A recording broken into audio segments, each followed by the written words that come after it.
How disciplined is Mike Norvell on the sideline? Because we could see him animated. What's coming out of his mouth? Is it available?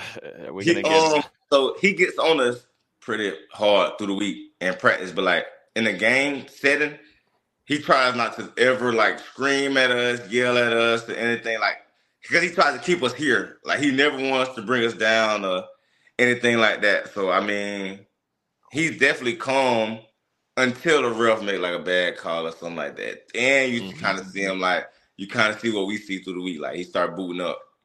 So like he always say, "Don't let me talk to the ref." He be like, you don't talk to the ref. Let me talk to the ref because I'm gonna cuss their ass out. Yeah. He was saying something in that Florida game. Yeah, he be snapping. He be snapping for sure. He a real gangster. He be snapping for sure. Hey guys, it's Terrence Mann. You're listening to Hear the Spear, presented by No Game Day. Go Noles. Hey, what's up? This is Peter Ward, aka E-Dub, in the house. We're listening to Hear the Spear, presented by No Game Day. Go Live, go Noles. Hi, this is Charlie Ward, and you're listening to Hear the Spear, Go Noles. This is Terrell Buckley. You're listening to Hear the Spear, presented by No Game Day. No Bloody. But perhaps better known as the greatest corner to ever step on a football field, Deion Primetime Sanders. Great Deion Sanders, my brother. What's going on, man? I could wake up to that greeting every day, man. That was awesome. Hello, Noles fans. This is former Seminole Derek Brooks, and you're listening to Hear the Spear, presented to you by No Game Day. James Wilder Jr. What's going on, James? Thanks for having me on. FSOD, Florida State or Die, and go Noles. William Bar None Floyd. Gentlemen, what's up? What's happening, guys? This is Logan Robinson from Hear the Spear, presented to you by GoLoGameDay.com. We are here live on a wonderful, fantastic Wednesday evening. Wonderful Wednesday evening. We're here with former FSU football star, defensive back, Jarrian Jones. Been looking forward to this one for a very long time, over a year now, honestly, but really wanted to get you on here after your time at FSU so we can just chop it up and do our own thing. But he's with us this evening. Also down below is Dustin Lewis, our lead writer and editor, our editor-in-chief at Noel Game Day. And then down below is Veazey, our lead basketball writer. Jarrian, what's going on, baby? Super excited to have you on Here the Spear with us this evening. What's up, man? How y'all doing? Happy to be on. Yeah, we were just talking in the production meeting, but you're over there in Dallas with a handful of other former Noles. Tell us about that, who you're with, and everything as you're getting prepared for the Shrine Bowl. Yeah, I'm out here at Built For It and Prosper. Then I got Keon and Jared Verse. They over at Sports Academy, probably like 5 minutes from me. I be seeing them all the time. Is it nice being able to chop it up also with those guys? I mean, I don't know how it went from after. What was your transition from after being in Tallahassee and then now going over to what you're doing now, training? Like, what have you been up to?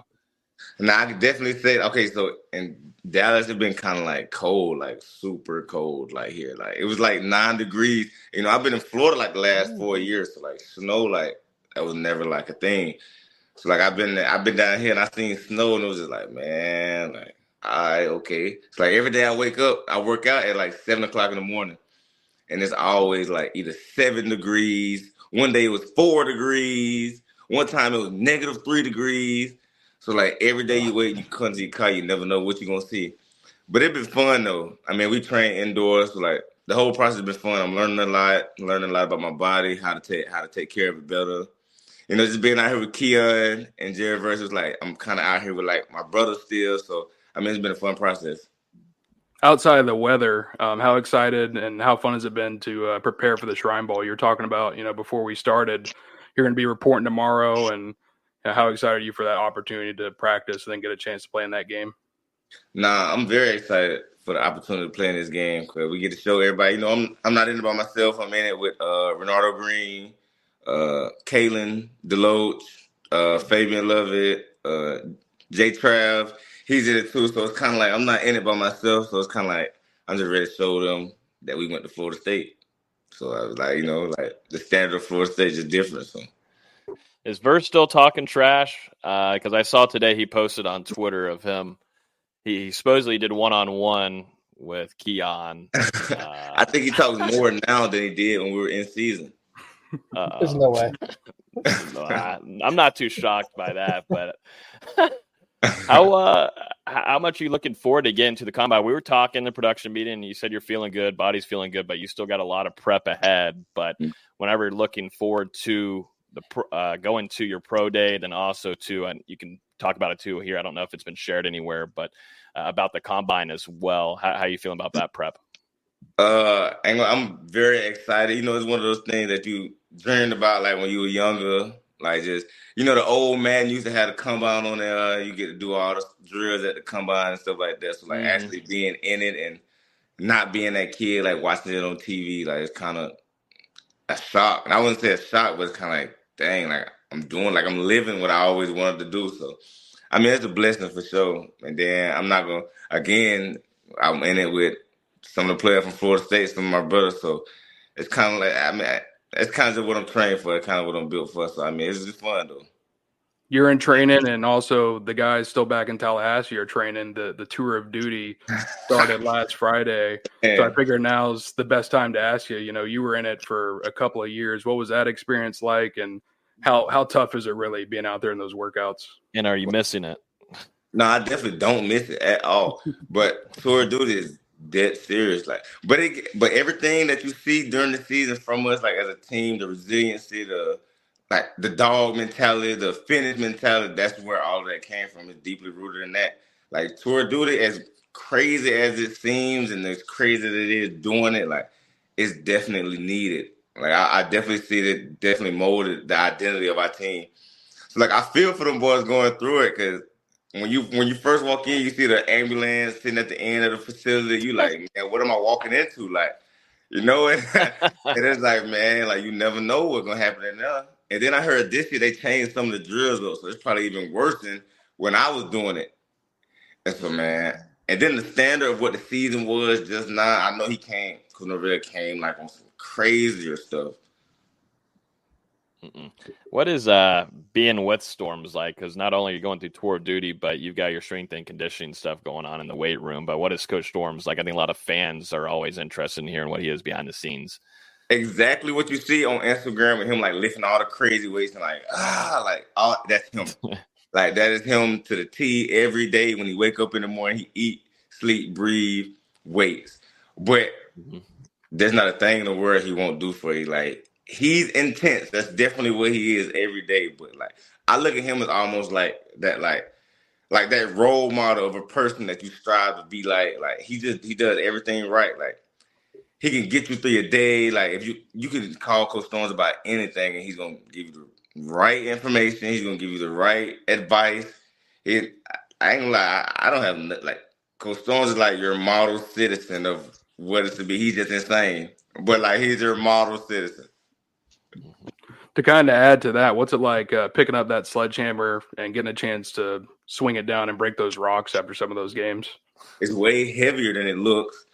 But doing stuff like that with the team, and you got the team around you, and coming off a game and you just had a great game and they picked you to break the hammer, is just, I don't think it get no bigger than that. Like that's probably one of the things I fell in love most with at Florida State, especially this last year, because I broke it a lot of times. So I mean that's just I ain't gonna lie, I love Florida State, everything that comes with Florida State. So I mean breaking a rock, that's surreal to me.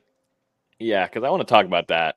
Your love for Florida State, and I want to bring it all the way back to your recruitment and going through the transfer portal to Mike Norvell. What got you into trusting Mike Norvell and that staff and going to Florida State? I had so when I was in high school, nobody knows this story, right? Okay, so Coach Norvell actually recruited me. He was at Memphis to play receiver. He wanted me to play offense. So when he came to the school, he was walking the hall, and they got me out of class. I came out, talked to him. He told me, yeah, I had an offer at Memphis. And it was kind of told him, like, yeah, I know. Like, yeah, I know. Like, it's not going to, you know what I'm saying? Like, I'm an under All-American at the time, you know, I'm like 16. Like, I'm feeling myself. It's like, man, like, come on, man. Memphis, come on, guy. Like, no way you think, like, I'm going to Memphis, guy. Like, what are we talking about? And so then, like, it's crazy how life comes full circle. Because when I got in the portal and he was recruiting me, it was kind of like I already knew what I was getting with him. Like, and I had some friends that went to Memphis and played for him. It's like I already had a relationship with him. And then Coach Marv, he's coached at Mississippi State my freshman year, and he came here as a linebackers coach. So that made the transition even easier. Like, it was more of a like, okay, I understand what I'm getting at.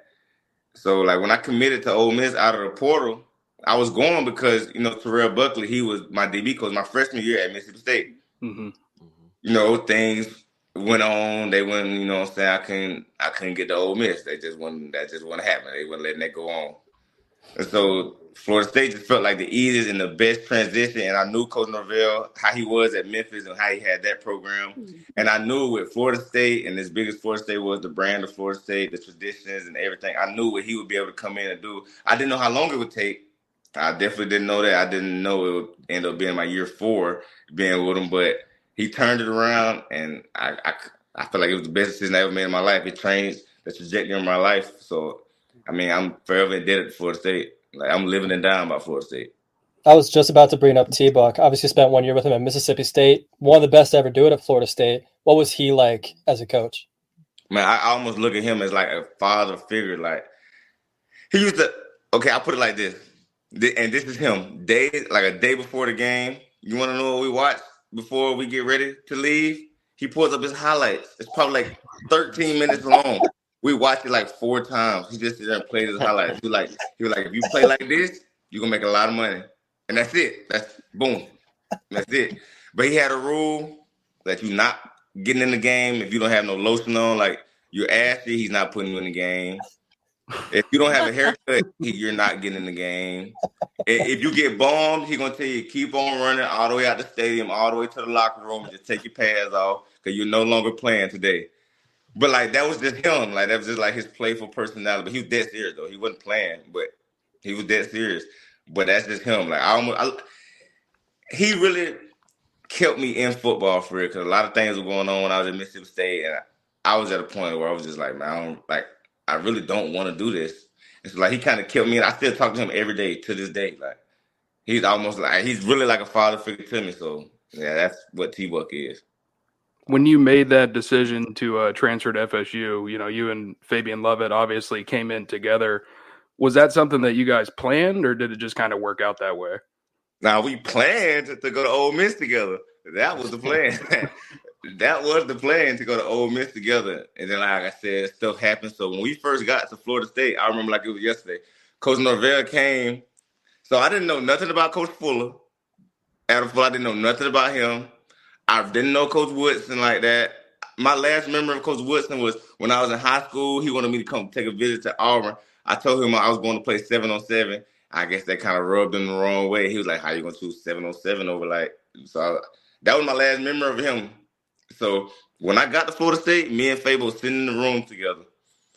And Coach Norvell walks in, Coach Fuller walks in, and we just sitting there talking.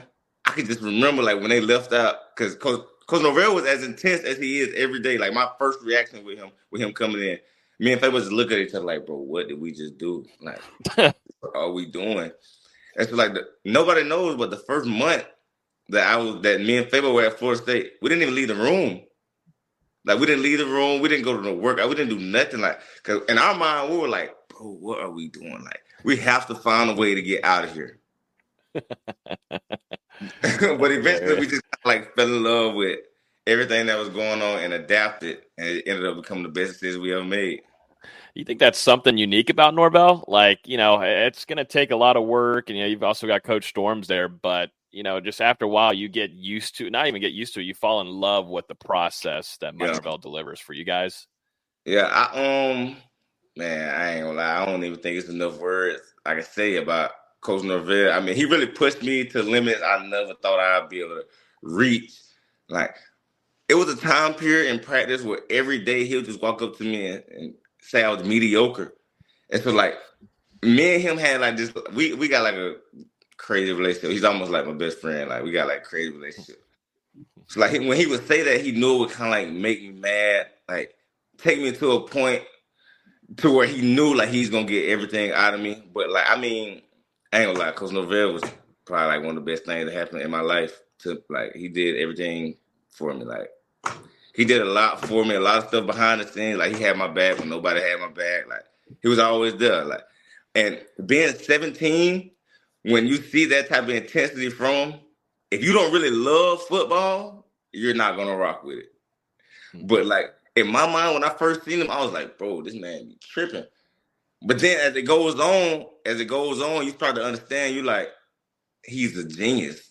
Like, he is a freaking genius. Like, he knows exactly what he's doing. He knows how to get the best out of his players, and he cares for his players. Like, what you see with him is exactly what you get. So, like, I can't even put into words what Coach Norvell mean to me. Like, that he did it for me. You kind of talked about it, but you and Fabian were a little unsure when you got to Florida State. Do you remember the moment maybe when you guys started buying in? Because obviously, you know, when you guys now leave in Tallahassee a couple weeks ago or a month ago, you both left as two huge leaders and two huge playmakers on the field.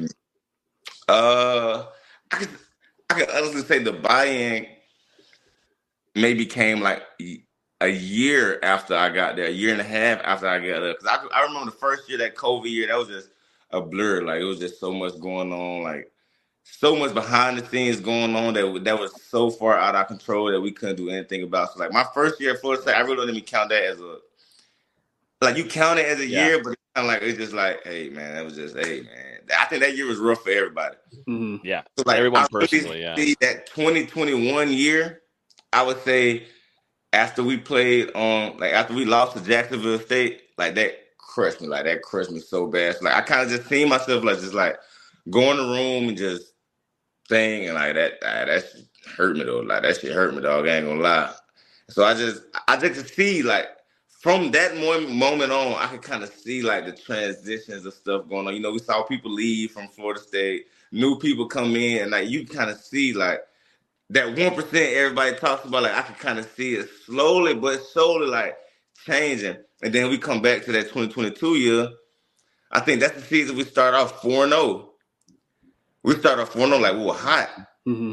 And then after we lost that 3 straight, it was on. We figured out how to win. Like, we understood what it took, and we started to trust the process of what this is and what it takes to actually win. It was kind of hard at first because we doing everything you say do, but we're still losing. So now it's kind of like, how are we supposed to trust the process if it ain't working? So, like, I think we just, as a team, we talked to each other. We just kind of said we're just going to go all in. Whatever happens is going to happen. So I think we just went all in. That's when we started to see the leaf turn and see everything change.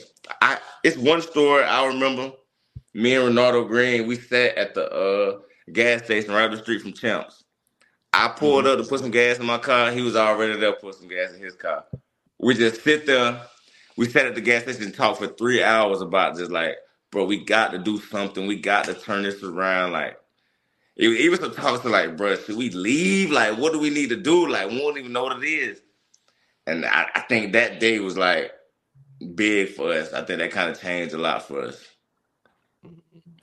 I think that's massive right there. You and Ronaldo have a really close relationship. How did that build between y'all two? I've loved his play. I've been highly respectable of him since years and years ago. And just to see his position change and he goes down to being a lockdown corner. Not a lot of people talk about corners sometimes because sometimes if they have quiet nights or quiet days, they're doing their job right. But tell us about Ronaldo Green.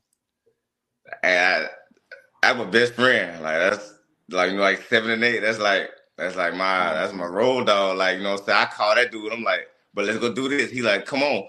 Like, don't nobody know. Like, nobody knows what we actually put into this. Like, no, they just see, like, they say the turnaround or like the, you know what I'm saying? They say most improved or whatever. But like, they never knew what we put into it. Like, 2021, I think he was hurt. He messed his foot up. 2022, he was trying to come back from, but nobody knows what he actually put into trying to do it, like trying to come back. Nobody knows what he went through mentally. They definitely know what he went through physically trying to come back. And so I think he's top 5 corners in the country. If not, I definitely think he's up there because he did everything the right way. He wasn't a big talker. He wasn't like, you know what I'm saying, he ain't one of them guys, but like he put the work in and it showed. It definitely showed. Like, I became cool with him. Like, we wasn't even, when I first got here, me and him, like, I just see him. He wasn't talking. he'll see me. I was talking. It would just be like, hey, what up? It was just like, hey, what up, cuz? And that was it. Like, that was a relationship at first. But, like, the more we started talking, the more we started understanding each other's story, what made each other go, like our whys, what make him click, what make me click. It was just like, bro, we kind of the same person. I just talk way more than you. And so then I think we just kind of like built a relationship, and that's just it what it is. Like, that's my best friend. Like, I literally was just talking to him right before we got on this. Oh, that's awesome. That's awesome.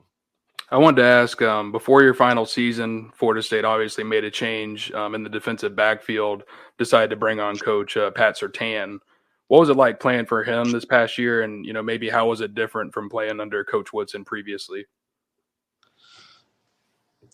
I would just say that Coach Pat has been there and he's done it. And he has a son that is doing it at a very high level. So I wouldn't say it makes it easier to listen to him, but like he's been there and done it. So it's kind of like when he tells you this, is like you have to believe it. You have no reason of why you should not believe it. And the way he is, like, I don't know if y'all have had a conversation with him, but he's very like, he talks with some conviction. Like, he talks like with very strong, like you can see the personality in him. So like when we get on the board and he's talking ball as if like he's like our homeboy, like he's like trying to put us on game, like a big brother, like, hey bro, you gotta do it like this, bro. It's gonna work, bro. I'm telling you. Like, he gives that. So like you can see he get all the recruits, everybody just wants to play for him because like he's like a player coach and he knows ball, like a guru of ball. And it don't get no better than Coach Pat. Like I ain't gonna lie, I see a lot of DB coaches in the world, but like I don't really think it get no better than Coach Pat. I feel like he was a very like big focal point of that season we just had last year. I feel like that was like a home run type hire. I feel like that was exactly what we needed. Like, that was a splash that we needed. Like, I ain't gonna lie, that boy, like, he one of the ones for me. Like, I still talk. He just texted me right before this. That's awesome, man. Him still staying so close and connected. And I feel like that marinates, and it did marinate over to this last season because you saw the growth from not only you guys too, but these youngsters, man, who I think a lot of FSU fans are excited to get to know more of and see more playing out of. Definitely with Azare Thomas coming out. I mean, got a big season ahead for him. He's moving over to Renardo's number 8. He's going to be Loco Ocho. And then you got a handful of other guys too that are got so much talent that I think Mike Norvell and Adam Fuller put out there early on to kind of rely on, and they did in some of these games. Tell us a little about that younger defensive back room going into this 2024 season. I think the world of Azaria, I feel like Azaria has it. Like, from a young age, I seen when he came in, like, he just had that it about him. Like, he definitely has. You could tell he had some brothers that played football before him that kind of put him on game when he was young. Like, I definitely think the world of him and Quindarius. I think once it clicked for him, like, he didn't have as much, we come from Mississippi, so it ain't really nothing else. So he didn't really have that really no coaching growing up. He was just a big, long athlete. He can run, he can jump, he can catch, he can do all that, but didn't know what it took to actually become great. Like, that process I was telling you about with Coach Norvell, he didn't understand that. Like, he just grew up, I'm bigger than everybody, I'm faster than everybody, I jump higher than everybody, I'm better than everybody. That's just really what he lived by. So now you can see that he's starting to turn that leaf of understanding what he has to put into it to get out what he wants. And so, I mean, we got a good young group. Like, Conrad Hussey, he's going to be one of one. He's best safety. When he comes out, he's going to be the best safety in college football. Like, we got some young guys. Edwin, he messed his shoulder, but he's one of them ones. Like, we brought in Charles, Kyle Bates, Jamari Howard. Like, we got some real, like, it's bad. Like, DBU is taking form. Like, I just, not to say me and Renardo were like the starters of it coming back, but like, I definitely feel like when Coach Pat came, that leaf turned into being something special. So that young group, I feel like they got something. I want to lead you into this question here from YouTube. Got a donation here, $5, but asking you, great watching you play. Do you feel like you're a nickel or you can play boundary or field? What's your take on that? I honestly feel like I could play all 5 positions in the backfield, safety, corner, and nickel. But funny story, my transition to nickel happened, okay, so I don't know if people remember when we played Florida in 2022, that game I had like a big game. I think I had 2 sacks, a PBU, a pick, and all that. But they lined up in a lot of 12 personnel, so the corner had to be over. So it put me being in the slot a lot. And so like with that, it came with me having a blitz some and me being in coverage some, me doing a lot. It just showed my full skill set. And so after the game, man, me and Coach Fuller had a conversation. He was like, we gotta get you more involved. Like, we gotta get you doing a lot more. Like, what you think about going down to nickel? I was like, I'm not opposed to it. Like, I'm kind of football smart, so I kind of understood what everybody in the secondary is supposed to do. Like, I can say with the linebackers, D-line, everybody's supposed to do. So when he presented it to me, like, I didn't have no problem. Like, it was just like, hey, you want to go play nickel? Cool. So, like, in the spring, I lined up at corner most of the time, but I went to nickels for, like, one-on-ones. I may get 2 plays at nickel throughout the whole day. Like, you know what I'm saying? It just went like that. But when we got to the season, I was at corner for fall camp, and then I heard, you know what I'm saying, talks like, hey, you may go to nickel, you may do this, because we got Ventrell. So it kind of was lining up for like, yeah, we're going to move you to nickel. But it never played. I wasn't practicing it or nothing like that. I just was studying it, and I may get some reps in one-on-ones. It's like, I think I messed my hand up in fall camp, so I didn't practice for like 2 weeks leading up into the first game. So like the week before the first game or 2 weeks before the first game, my hand was still broke. I'm still not practicing. They're like, yeah, you gonna play a lot of nickel. We're gonna move you to nickel. I'm like, cool, man. I ain't tripping. You know what I'm saying? You want to put me in nickel? I ain't tripping. And I moved to nickel, and it just I was able to put my full skill set on display. So it kind of worked out. And I always used to play with them like, hey, man, y'all might always put me in nickel. They'd be like, no, we're going to keep you at corner. And so it's funny how it worked out, me going to nickel. Yep. And it definitely worked out because you ended up being, one of the best players in the country at that position.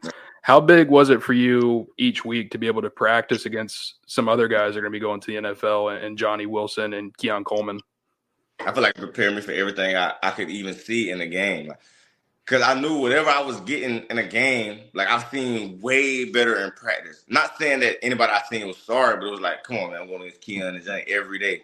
And when I go into the slot, I got to go see Ja'Kai Douglas in the slot. They even may put Keon in the slot. Mm-hmm. So it's kind of like I was saying everything you could possibly think about. So it's kind of like, man, it's just like what are you going to do to me that I haven't seen Monday, Tuesday, Wednesday, Thursday, Friday, and Saturday morning? Like, I've seen it all. So, I mean, and then me being at nickel and you talking about, I got Trey Benson in the backfield. Yeah, you got to come make up tackles too.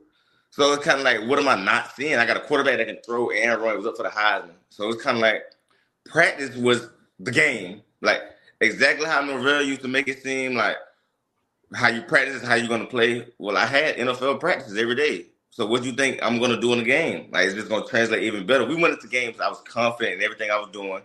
I knew nobody could run past me because I've seen speed every day. Ja'Kai Douglas, I see that every morning at 7 o'clock in the morning for team tempo. I see it at 7 o'clock in the morning every day. I knew nobody's going to run past me. I knew nobody was going to bully me. I see Johnny Wilson every day. He's 6'7", 240 pounds. I see that every day.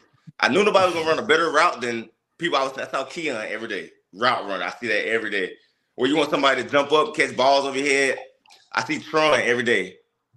Mm-hmm. Every day. Yeah. So like, I saw everything that I was going to see in a game. So we just went into games confident in everything we were doing.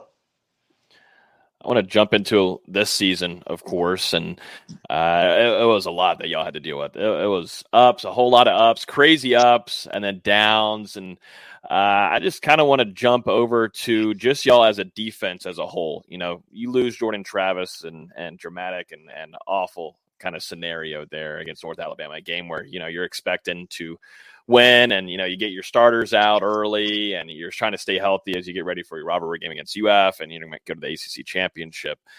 But, take us through the defensive mindset from this year, because I think we as fans too, we look at the offense a lot and, Mike Norvell, he's the offensive minded coach and that there's tons and tons of talent there offensively. But this defense was dominating throughout the entire season, Jarrian. It was absolutely dominating, and that's where, too, was the biggest argument, and we'll talk about it with the college football playoff snub, but that was the biggest argument. Florida State's defense is legit. It's real. It's elite, and it can go compete with these 4 teams that are in the college football playoffs. It can shut them down, if need be. Tell us about that defensive mindset that y'all ran through all throughout the season, definitely too when Jordan Travis went down. I think you just saw on display, you just saw a band of brothers that would do anything for each other, that loved each other, that were ready, that would play with a ass on fire, balls to the wall for each other. We had a thing, Coach Norvell brought it to it in the 2022 season, where if you see us start doing this, just know it is on. It is on and popping. Just know it's about to go down. If you see us doing this, it's about to go down. And that just talks about when we do this, it's that heart.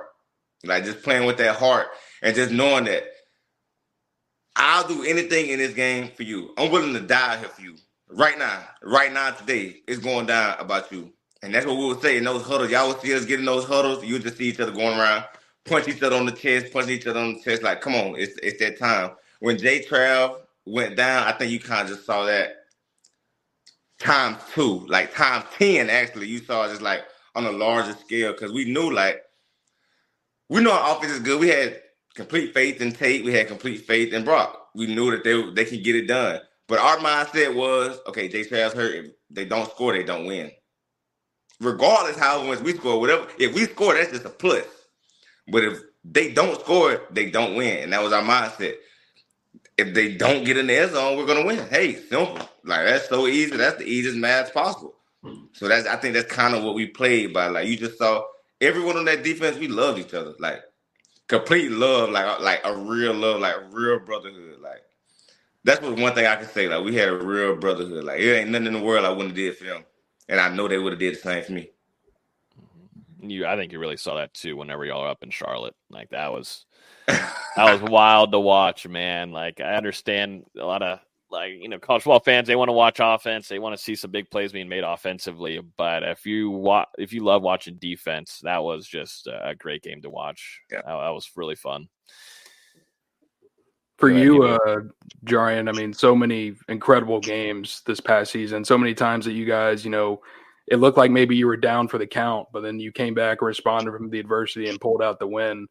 Looking back at this season, what were some of your favorite games to play in out there? I would definitely say, because this was my first time playing at Florida in the nighttime.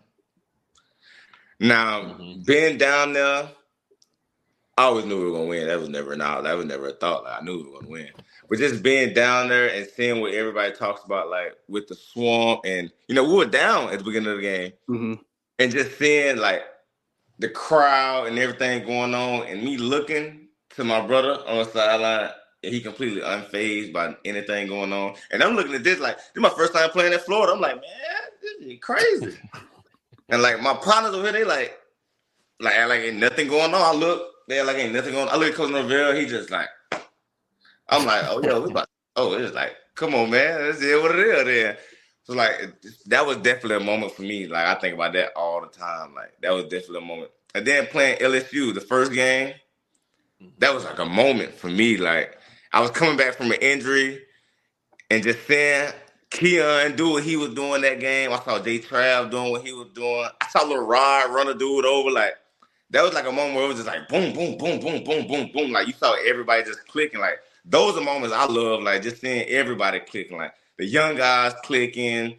Like, everybody, even not third string. Like, that's kind of bad to say. But, like, like it's about third string, second string players, like, doing what they do. Like, that's fun to me, like, seeing the work that you put in through the week and then seeing you get in the game and we turning up. Like, come on, man. That's like, it don't get no better than that. And then Clemson, that was a moment for me because I went down that game with a concussion. I think I left in the third quarter. And so they don't even know. They telling me not to watch the game, not to listen. Somebody, you might have concussion, this, that. Man, come on, man. I'm watching the game. When Keon scored, I ran to the tunnel. Like, I ran through the tunnel about to go on the field. They're like, nah, you can't do that. But I was just so turned. Like, you can't tell somebody not to do that. We just won, man. What you talking about? We at Clemson, I think they said the last time we won at Clemson was like 9 years. I'm like, bro, come on, man. You think I'm not finna turn up, bro? Come on, bro. How mad were y'all as a defense with that personal foul call against Florida on Akeem Dent in the first quarter? Bro, we were like, bro, what you want to do? Like, are we playing 7-on-7 or are we playing football? Yeah. Yeah, we were hot by that though, and that was a perfectly called play too. Like that was a play we've been working all week. Like that was a perfectly called play. How disciplined is Mike Norvell on the sideline? Because we could see him animated. What's coming out of his mouth? Is it available? Are we gonna get? So he gets on us pretty hard through the week and practice, but like in the game setting, he tries not to ever like scream at us, yell at us, or anything like. Because he tries to keep us here. Like, he never wants to bring us down or anything like that. So, I mean, he's definitely calm until the ref make, like, a bad call or something like that. And you kind of see him, like, you kind of see what we see through the week. Like, he start booting up. It's like, he always say, don't let me talk to the ref. He be like, you don't talk to the ref. Let me talk to the ref. Because I'm going to cuss their ass out. Yeah. He was saying something in that Florida game. Oh, yeah, he be snapping. He be snapping for sure. He a real gangster. He be snapping for sure. Go ahead, D-Lou. Hey, we have to ask you this question, Jarrian, but can you just take us through, your feelings, your thoughts, and how it felt in the aftermath of obviously the historic college football playoff snub, and I mean something that I'm sure, everyone in Tallahassee and people across the country agree was egregious and shouldn't have happened. Man, that was wild. That was like I was kind of like when it happened, because I think when we were watching, when we had a little watch party and we were watching it, like I knew like if we didn't come in at 2, we were definitely coming in at 3. So when they put 3 and it wasn't us, like I just felt like I just went like numb. Like I knew we weren't getting in. Like I just felt kind of like numb. It kind of like put you in a sense of like, so like what else are you supposed to do? So what is football really actually about? So what is this really about? Like what did y'all really want us to do? Because I always was told like this is how I think about football. Like if my quarterback got hurt, we still went out and won.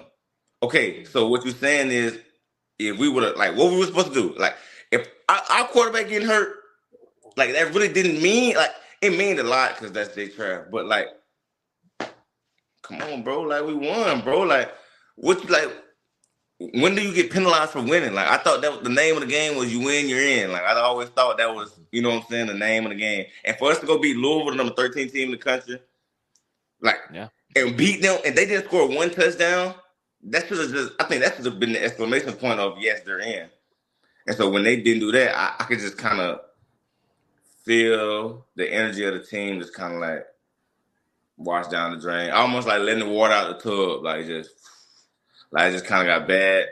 And so my mindset was like, fuck college football. Like I was like, shit, college football want to do this to me. Like this is scripted. Like they already knew what they wanted to do with them boys. Like they knew they were gonna put them in. So like, what was our purpose of this? Like, you feel me?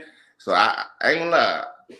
I look at college football a lot different. Like it's not even the same for me. It's not the same football I grew up watching. Like it's not the same for me. And I don't respect college football. Like I will never ever respect college football again because nobody after we beat Oklahoma and coming back that next week and starting tour duty, our motto was January to January. We knew we were going to the playoff. Like there was never a doubt about the playoff. When we went to that watch party, it was never a doubt if we were going to be in the playoff.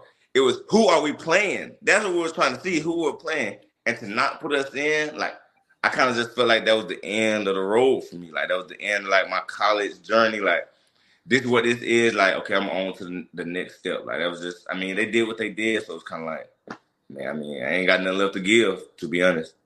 Mm-hmm. I feel like that was, you could tell from y'all's mentality. I'd be filming you after games and you'd be celebrating a little bit, but you say on to the next always. Cause that was always, all right, we just beat you those 4 quarters, but now it's preparing for the next week and staying healthy, going to the training room and everything. But that was just the mentality of this team. And, from the coaching staff down to the trainers, to you guys, everybody involved, it was just all about next week. Yeah. You won the ACC championship, but y'all were telling us down there on the field, we're on to whoever we're going to face in the college football playoff. And, it was gutting to you guys.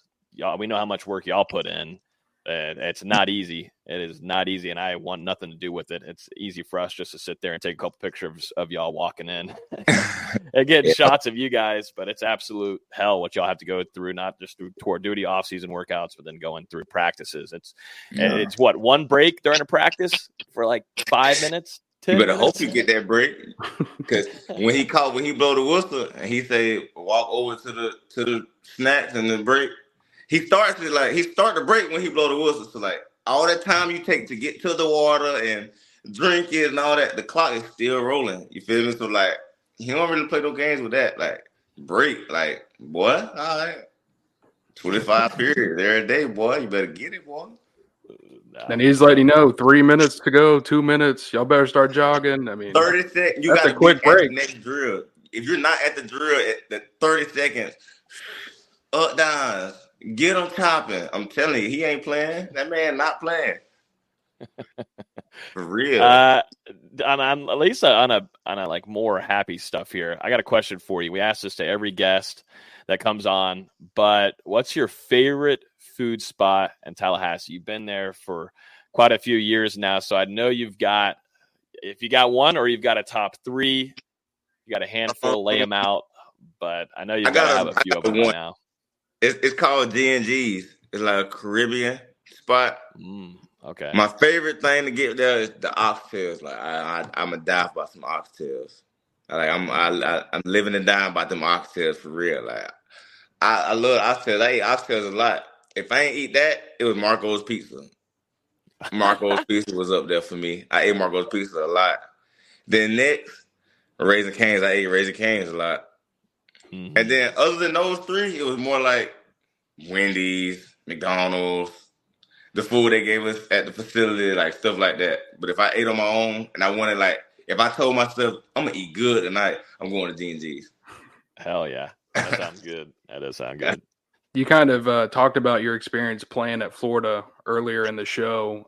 Looking back on these rivalries, playing the Gators, playing Miami every year, you're going to leave Tallahassee a 2-game winning streak against Florida, 3-game winning streak against Miami. When you look back at those games, which team did you like competing against more? Which one did you dislike the most? I ain't gonna lie, I hate both of them with a passion. Like I can go down like any one of them. Real. Both of them going on about their business, but yeah, if I could say one I like playing the most, I would say Miami. Cause like when we played Florida, it was kind of like they didn't even want to be there. Like they couldn't even believe they were playing us.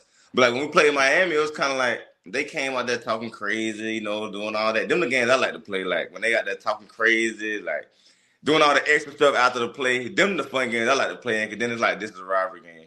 When we played Florida, it was just like brother, y'all boy want to play for real? Like y'all got up on us, but like we was tripping.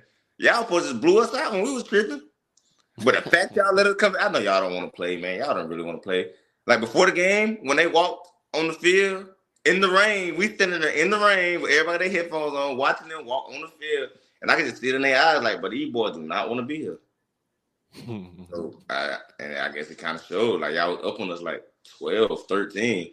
Well, come on, man, y'all could have blew us out, but you didn't. So I definitely feel like playing Miami was better. Like that was more fun. Both of them was sorry to me, but Jarrian, I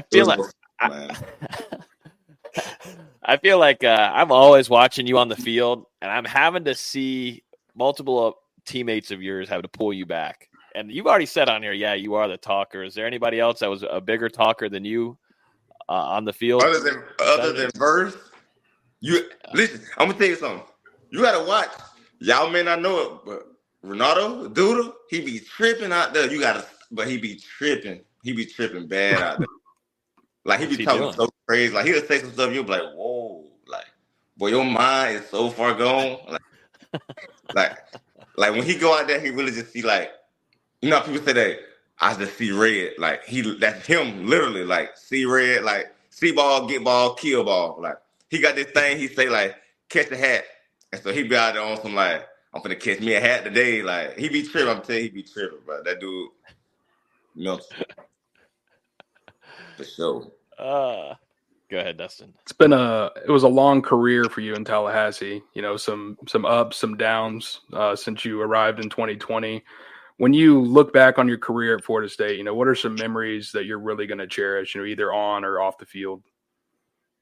It's probably a lot, but so many.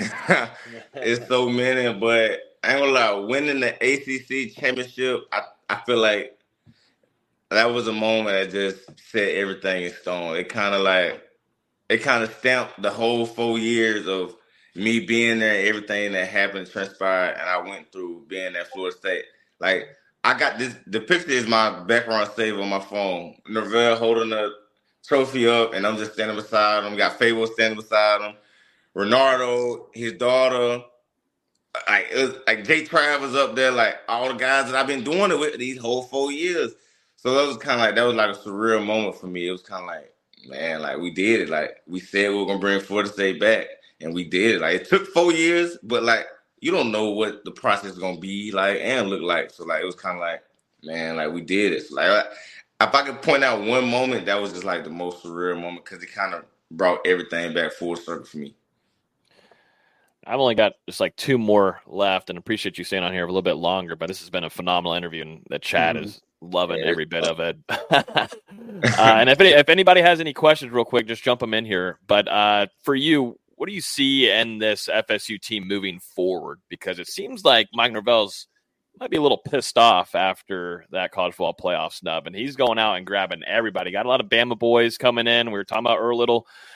Junior 2 coming in. You're really excited about having him come in and play for Coach Surtain. But what do you think this future holds for Florida State? Because I think right now, that 2023 season, there was that high expectation of reaching the college football playoffs.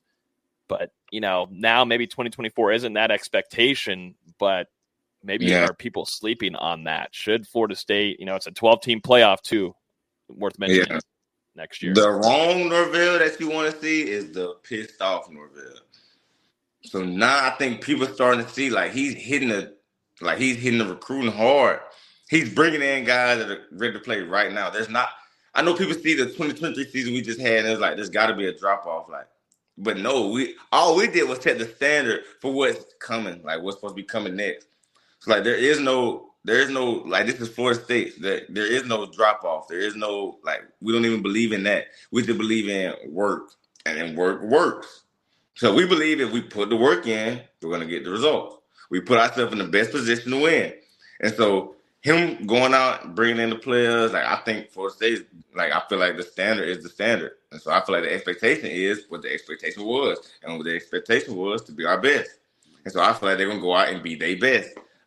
I'm excited to see Earl Little come in and do what he does. I definitely feel like he was the perfect person with all the attributes to come in and play the position that I play. I feel like he was that was a home run person to go get to do it. So I honestly feel like the expectation for us is to win and not win yesterday, win now. So that's what it is. I feel like it's going to be exactly the standards of what the standard was. I feel like they're going to be right back in the same contention that it was this year. I've only got one more, and I'll tie it into this question here on YouTube. But how excited are you getting ready to head into the NFL? That whole process there, you were telling us in the production meeting how much it just is hitting you now. You're about to be drafted in an NFL team, and they're going to grab you. But another question here asking, which NFL player growing up inspired you? Which one did maybe you looked up to when you were young? Yeah, I'm excited about the draft because I wear this Florida State shit on my sleeve like this. I'm going to the league, and we got Sante in the league, Jalen, Derwin, we got Ronald Darby, we got DBs and PJ Williams, we got DBs in the league. So just to add on to that tradition and go in with my head down, ready to work, ready to play ball. I mean, with everything I've learned at Florida State and just bring it to the league, it's just, that's just a blessing. I feel like Coach Norvell and Coach Pat and just the whole staff, they just got me ready for that next step and everything that goes into that. So, I feel like I'm ready, and it's definitely a blessing. And the NFL player that inspired me the most growing up, I didn't really watch football. A lot of watch college football. I never really watched NFL growing up. I didn't know. I said, I didn't start playing football. It's that summer, my sophomore, going to my junior year. But if I can name one player, it was always Darius Slade. I always felt like we had almost like the same body type. We kind of moved the same. You know, he played offense a lot. You know what I'm saying? Went to Mississippi State. So I always felt like, you know, so we had the same body type and the same play style in a sense. So I always gravitated towards him. So I always felt like that was like, but if I could say a person that I just watched and it was like, man, that boy right there, like he one of the ones. It was Jalen Ramsey for sure. Like, come on, man, Jalen, what we talk about? Has any of those former guys, have you been able to talk with some of them? Have they been able to reach out to you guys during your time at Florida State? I don't know if you tried to come visit. Slate. I talked to Darius Slate a lot, but Renardo talks to Jalen Ramsey a lot. I still talk to Asante to this day. So, yeah, I still talk to a bunch of them, but, you know, it's kind of hard to get in contact with Derwin James these days, you know. You know, so I keep in contact with a lot of them.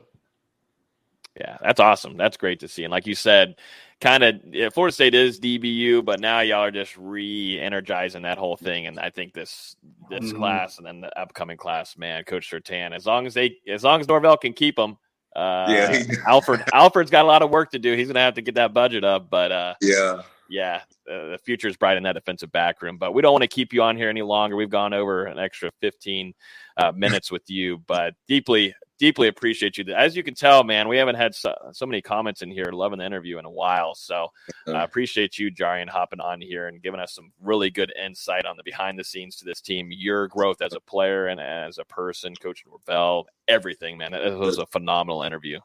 Yes, sir. I appreciate y'all so much, man. Florida State changed my life. Man, thanks, it did. Man. You really are, Noel. You're tatted too and everything. You're full Noel. Listen, let me say y'all something. Oh my God. Hold up now. Hold on. Wait, let me put on the full screen so then everybody can see it. Do it again. Damn. That's wild. Did that shit hurt? So bad. But I told them living it down by Florida State. I fully. I mean, I already knew it, but God dang, man, that has got to be one of the biggest FSU tattoos I've ever seen. I think someone else on the team this last year, maybe Fabo. I know. Does Fabo have one? A spear on his arm, right here. Yeah. Mm-hmm. That's a big one too. Yeah, the spear is fire. I love that. That's kind of like the throwback spear too. So a lot of FSU fans are going to love that. That's awesome, man. Well, we're looking forward to covering you. We're going to be full on content wise covering you guys going into the NFL draft and your pro day coming up, and then also the NFL combine. So we're going to be hands on a lot of that. So looking forward to catching up with you during that. And best of luck, man. Stay safe, stay healthy, and looking forward to see which team picks you up, man. I wouldn't be mad if you came down to Tampa here with us. It'd be fun to cover you here with the Bucks. I could use some DBs. Yeah, man. Got to tell them come get me. Hey, I'll talk with Jason Light. We'll see what we can end up doing here in Tampa. But hey, appreciate you hopping on here, man. Yes, I appreciate y'all. Thanks, Jarrian. Best of luck in the Shrine Bowl and with the process, man.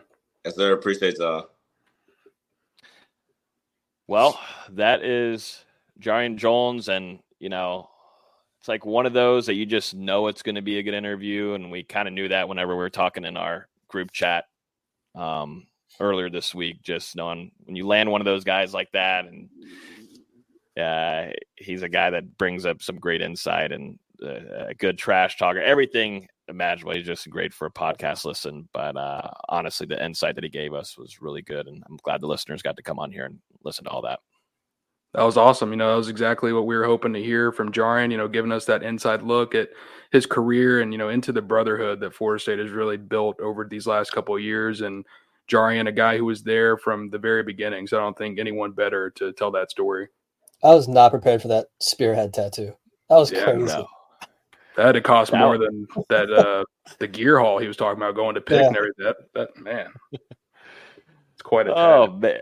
That is a tattoo. I can't wait to clip that later for a tweet. That is phenomenal. He wasn't lying about it. He was telling us in the production meeting. He's like, I'm no blood. And I knew it. I knew it because you could just see him on the field, man. He represents FSU and he does it really well. And he's got a lot of pride in his time at FSU and falling in love with the university. So going to be a great representation whenever he gets drafted and what he does further in life. great guy and was really fun to cover at FSU. So we'll be keeping in touch with him and hopefully get an interview with him once he gets drafted. All right, let's jump into a handful of things. Do we jump into the breaking news that happened during the show with Florida State landing an offensive lineman? Yeah, let's do it. 6'5", 305, Florida State lands an offensive tackle from Connecticut with Jacob Veazey. This just happened, 20 minutes ago during our interview with Jarrian, but I don't have a lot of homework on this whatsoever. Never really do anyways. Yeah, I was about to say never really do anyways, but I had no idea. So, Dustin, maybe during that time while we were talking with Jarrian, did you end up getting any else here that we can talk about? Beautiful. Glad that you would go ahead and defer to me, but Jacob Veazey. All right, Veazey, can you give us the rundown on Jacob Veazey from Connecticut? I got a couple things. He played at Harvard, obviously going to be a smart guy, has some experience playing on the interior. I think FSU is going to like him as a backup center, honestly, just to get some depth there. He's probably going to have to add some weight. I feel like at 305, it's going to be tough to keep up in the ACC. And also just an elite name. His name is Veazey. Come on, man. We're going to be risen up the competition if I've ever seen it. Okay, we could have used something. Could have used something better than that. Bringing in an Ivy League grad transfer with 2 seasons of eligibility remaining. And, Veazey, very versatile, started his career at center. I believe he's played a little bit of guard. And then at the last 2 years has played tackle for Harvard, was a second team All Ivy League back in 2022, improved this year to first team, and actually was at Florida State for an official visit.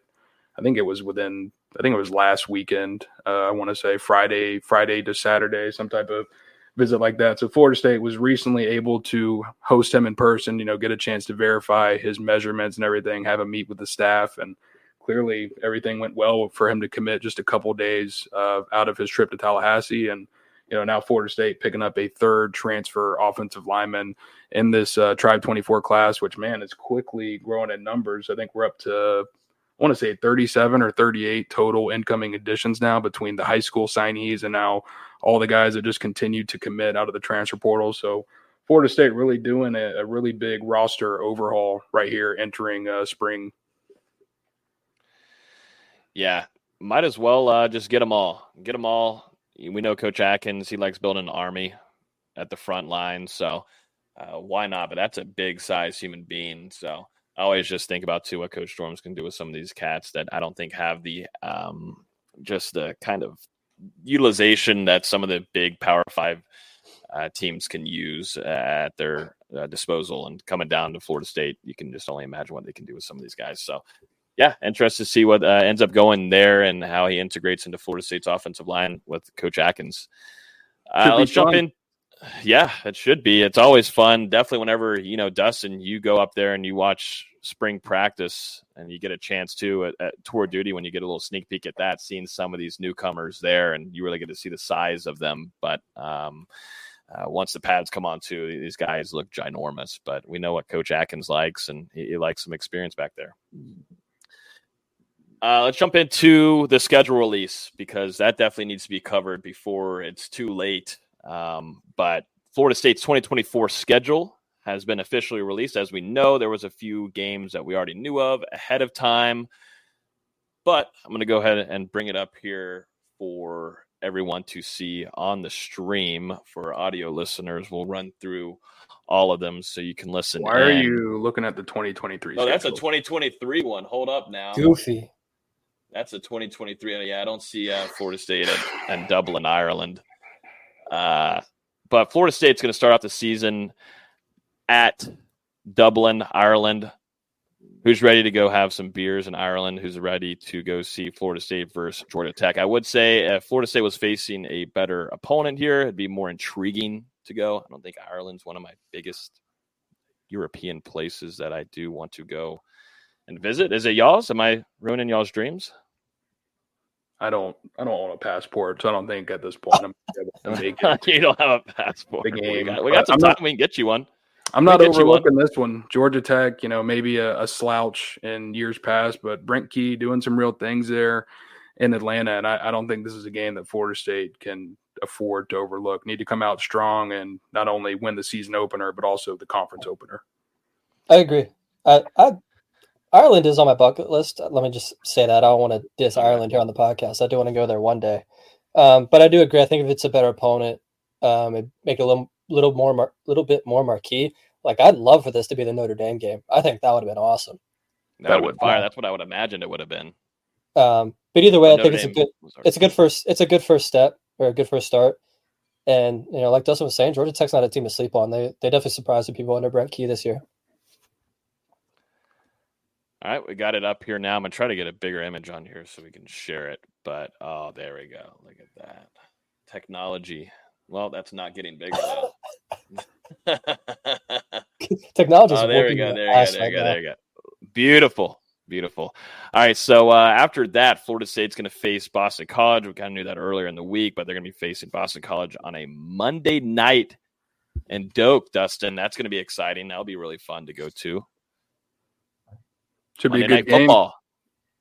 Oh, wow. Yeah, I didn't even think about it like that. But season opener, that'll be the season opener for Boston College. And, we saw that game win up in Boston a year ago. Thomas Castellanos almost was able to pull an upset out. And then you also have Trayshawn Ward returning home to play against Florida State in colors that are eerily similar to what he used to wear at Florida State. So a lot of storylines. Yeah, that will be fun. I love me some Trayshawn Ward. So be fun being able to watch him, and hopefully doesn't do Florida State too bad. A lot of talent there, but yeah, Castellanos, man, really fun quarterback to watch as well. We'll see what Boston College has going into this 2024 season. Florida State's going to have a bye week there on September 7th. First of three. Yeah, there's going to be 3, and I've got tweets all throughout the day on why they have 3 buys. It's because Florida State has a week 0 game. So if you go back a few years ago, Florida State having 3 buys shouldn't be too much of a shock here. Getting some and also the college football season is starting a week earlier than normal. There we go. That's why every school in the country has 2 buys. Florida State's one of the few with 3 since they start in week 0. Look at Veazey's face. Oh, there you go. All right. There you go. Fun fact of the day. And then the next fun fact of the day, Mike Norvell's former team is coming into Tallahassee, Memphis on September 14th. He's going to be facing Memphis. Going to be fun there to watch that, but that's going to be Florida State's next home game. They're going to have actually 3 straight home games before they travel over to Dallas and face SMU. Yeah, once again, 3 straight home games for the second season in a row. Granted, there's a bye week in between in this one, but I have a feeling Norvell is going to want to prove a point to his former team. I do really like this stretch. Florida State gets 4 full weeks in Tallahassee, and BC, Memphis, and Cal. You would think that FSU is able to handle those opponents leading into their first road game against SMU. And this will also, that game against Cal on September 21st, that'll be the first ACC conference game for Cal. And then same thing when they go to SMU, that'll be SMU's ACC opener as well. Which, by the way, SMU's first 2 ACC games are Florida State and Louisville. ACC said, hey, welcome, have fun. Yeah, after enjoy. Boston College got that win in the bowl game. Yeah. Enjoy. Best of luck. And then, as everybody always wants to know when it will be, we're going to be having Florida State versus Clemson on October 5th at home. Like Jarrian was saying, that was a wild game to be at up there in Death Valley. Now this time, Dabo's coming back down for some revenge. And if you think about it, DJ, Florida State's quarterback, is also going to be looking for maybe some revenge towards Dabo as well. So that's going to be the prime storyline to watch going into this one. Really looking forward to that one. Florida State finally snaps that losing streak against Clemson, like Jarrian was talking about on the podcast, but still hasn't defeated them in Tallahassee since 2014. So this would be a big one to get a victory over the Tigers in Doak Campbell Stadium, and also a chance for DJU to match up against a school that he originally signed with out of high school. So another game where you're looking at a ton of storylines coming into it. Yeah, a few good home games this year. It's always headlined by Clemson. I feel like these days, just the way Florida's been the last few years. But yeah, DJU is going to be very prepped, very ready to go, very ramped up. I'm looking forward to that game. It's also the 3rd straight year Florida State's had a bye week after playing Clemson. which I'm personally a big fan of. That's always a big physical game, and you need some time to get healed up. I think it's perfect. Yep, they're going to have a bye week, but then you're going to be playing on Friday, a little bit of a day earlier. You're going to play on Friday night at Duke. Going to be a little bit of a different team. Mike Elko no longer there, so going to be going to Duke for this one. This is going to be on October 18th, and then you're going to have another road game, your big rivalry, your biggest Florida rivalry to start off before facing Florida at the end of the year. You got Miami on October 26th.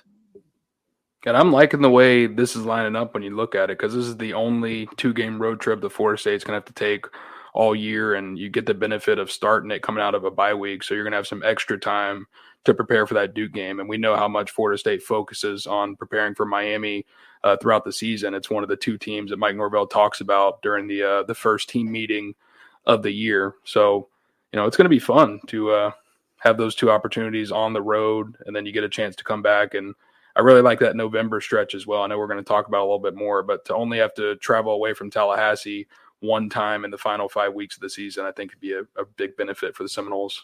And you also get an extra day to prep for Miami with the Duke game before it. You'll be coming back to Tallahassee when most teams are playing their game. I think that's big, especially like you're just noting how much emphasis they put on that game. I think getting an extra day to prepare for it's never a bad thing. But this is definitely going to be the most telling 4-game stretch of the season. At Duke, at Miami, home against Carolina, and then at Notre Dame in November. It's probably going to be like 15 degrees, and I'm going to be miserable if I decide to go to that game, which I think I will. But it's definitely going to be the biggest 4-game stretch of the season. Yeah, you're going to go ahead and take care of that one for us, because I will not. I've done my Notre Dame. I did it when I was younger, and that on November 9th is not going to be too fun. But the week prior to that is going to be North Carolina. They'll be coming. I'm trying to go. You go join. You be our 2 credentialed people going up there. You enjoy that. I'm going to stay in the warmth down here, and who knows? Might have Todd Bowles might be taking this team. This could be a playoff run team down here with the Bucks. But no. But seriously though, North Carolina is the week before, and then at Notre Dame, I would imagine. Yeah, that Notre Dame game is going to be a night primetime game. You got 2 massive fan bases, ratings, and it'll be on NBC most likely. So that should be fun. But yeah, that stretch right there. At Duke, at Miami, then you're at home against North Carolina, and then you're at Notre Dame before your bye week on November 16th. That is going to be a big stretch for Florida State, as then kind of just be able to have some rest before going into your last 2 games of the season. It'll be huge right before you get to play those final 2 FCS opponents to end things off. Damn it, you beat me to it. Damn, jeez. Should we place bets if Napier will be there on November 30th? Not looking at his schedule. No. I don't think he'll make it past week 5. Yeah, I'm saying no. I think they might keep him to the end and then fire him, but for recruiting reasons, maybe. But nowadays, it's like shit.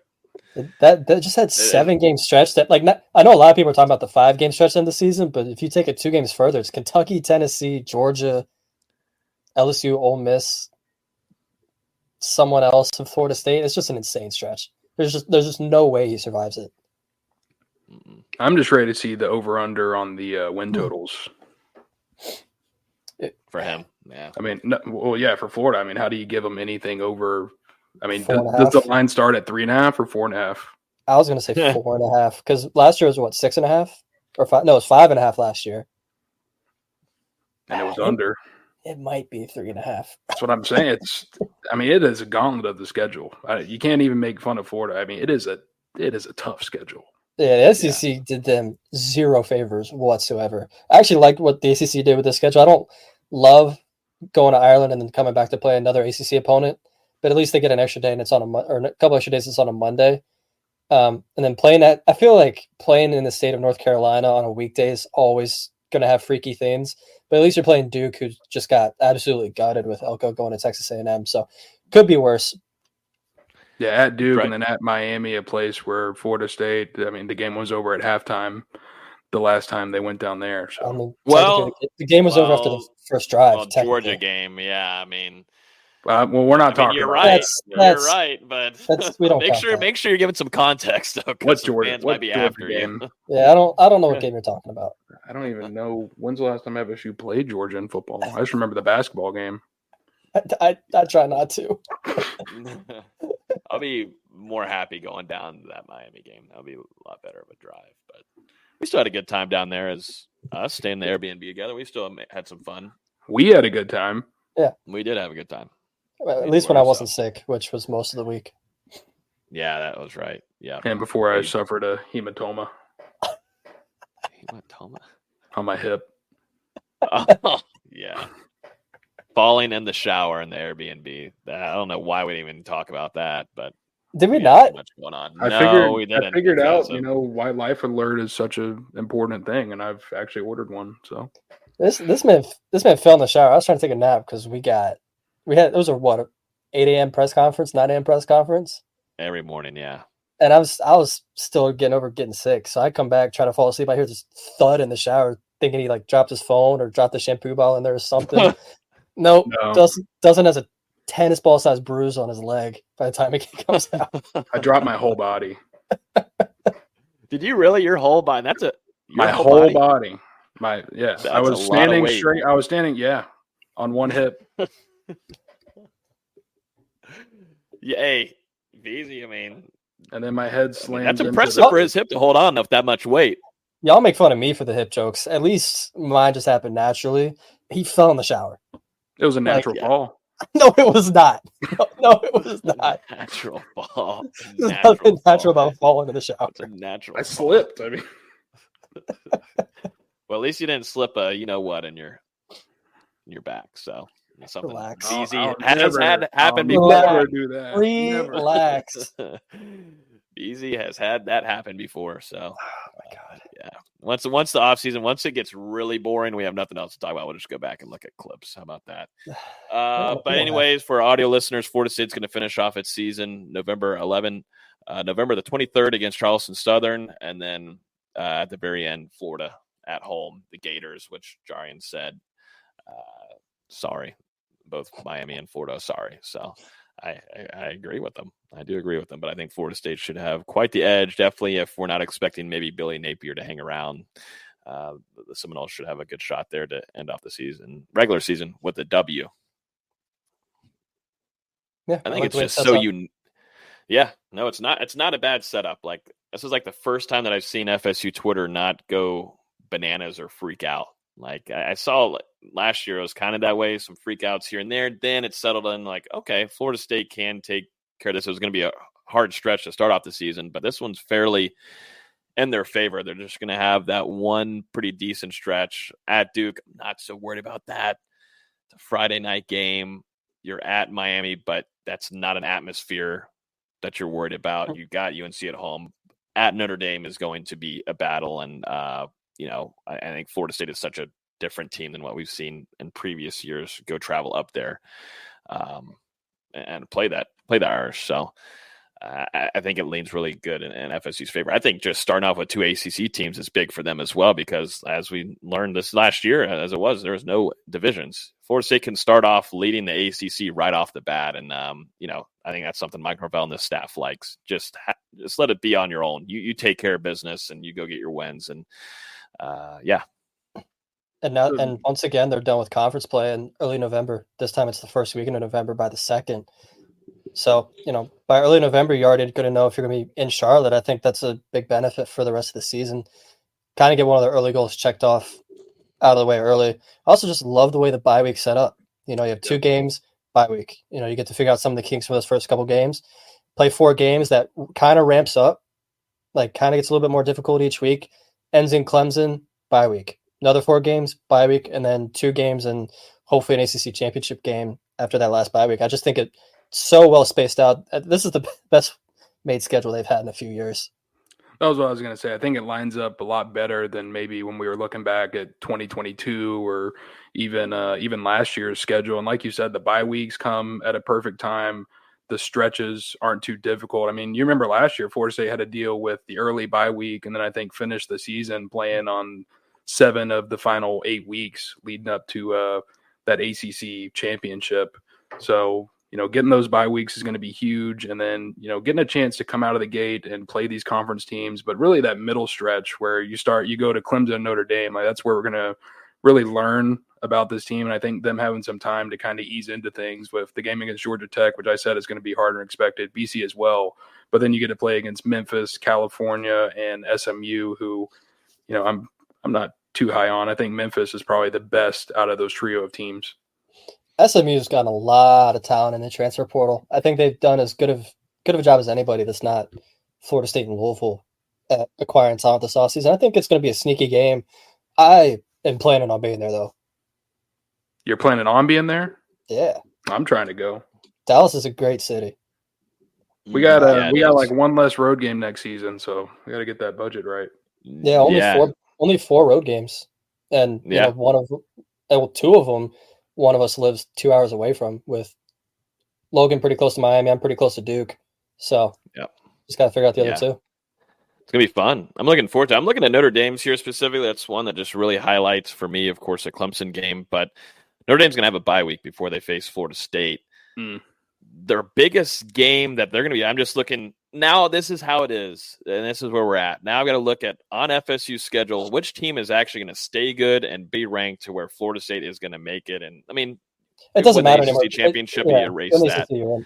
But I still have to go through these things in my brain. I think a lot of FSU fans are as well. Let's say you're in the ACC championship, you lose a close game, Clemson. What do things do here if, Notre Dame's ranked higher? They're only facing Texas A&M. Outside of that, they have Louisville. If Georgia Tech actually ends up being decent, yeah, you can say that. But, a win against Mike Elko in his first year with Texas A&M, I think that's going to take a little while for them to get kicking. Louisville, they can have a chance to be a threat, but Notre Dame should be ranked pretty highly to where Florida State's going to go on the road. If you get a win on the road at Notre Dame, they're coming off of a bye. That's just huge for their resume. Just no matter what kind of scenario we're in, because that's where we're at right now. We just went through something ridiculous and this past season. But I know there's 12 teams, but take care of business. Go to the ACC championship. You win, you don't have to worry about it. But I'm just, trying to. We're still dealing with the college football playoff committee. They're not gone. They're still here. I think the good thing is we're moving to the 12-team format. So as long as Florida State can have a relatively successful season, I think 12-0 is obviously ideal in the regular season. But if you're able to go 11-1, maybe even that 10-2 mark, and 10-2, and you qualify for the ACC championship and win and get into the 12-team playoff. But there are some scenarios where even if you lose a game or two, you're still going to make it to the postseason. They got to be good losses. It's stupid to even talk about after everything the last couple of weeks with going from 4 and then now we're at 12 again. But I think Florida State, they should be able to make it. Also, am I tripping, or does Notre Dame only play 11 games next year? I've got it right here. I can share it to my screen. 4, but 5, 6, 7. Let's count them up. Yeah, it's 11. So they only play 11 games next year. That's weird in this day and age of football. Here we go. That's Notre Dame's schedule. They start off the season at Texas A&M. Yeah, I don't know. They've got Louisville. Texas A&M has talent. Like no one's going to deny that. It's just whether Elko can get them coached up or not. Mm-hmm. Louisville, they got at home. The Georgia Tech game's in quote neutral site, but they're still in Atlanta. But